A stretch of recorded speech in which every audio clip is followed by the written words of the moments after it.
Sa isang matinding pahayag, muling inupakan ni Skip Bayless ang front office ng Los Angeles Lakers. Ayon sa kanya, may tatlong simpleng opsyon na sana'y maaaring magligtas sa Lakers sa pagkakabaon nila ngayon sa playoffs.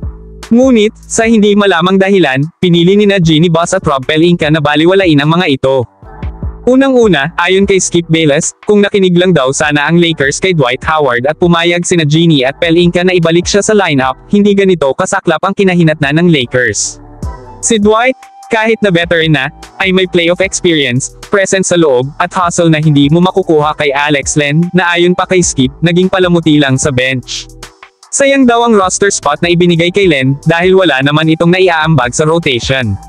Sa simpleng salita, mas malaking tulong pa raw sana si Dwight kaysa sa kahit sinong backup big na dinala ng Lakers ngayong season. Ikalawa, sinabi rin ni Skip Bayless na hindi tinupad ng front office ang matagal ng kahilingan ni Anthony Davis, ang kumuha ng isang maaasahang sentro. Paulit-ulit na raw itong hinihingi ni Anthony Davis, dahil gusto niya maglaro sa power forward position at hindi araw-araw sumasalang sa banggaan bilang full-time center. Kung tinugunan lang daw ito ng Lakers, malamang mas sariwa si AD at may mas solid na rim protection at rebounding ang team.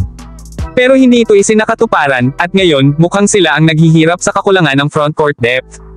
Ang ikatlo, isang missed opportunity na naman, ang hindi pagtuloy ng Lakers sa pagkuha kay Mark Williams. Ayon kay Skip Bayless, malaking pagkakamali ito.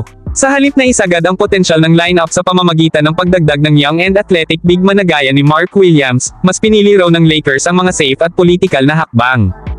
Kung naging mas matapang lang sana si Rob Pelinka at sinagad ang tsansa, mas naging balance daw sana ang starting 5 at second unit. Ang sistema raw ay pwedeng paikutin ng maayos, kayang-kaya mong ilagay si Austin Reeves sa second unit para maging focal point, habang ang first unit ay may sapat na laki at depensa.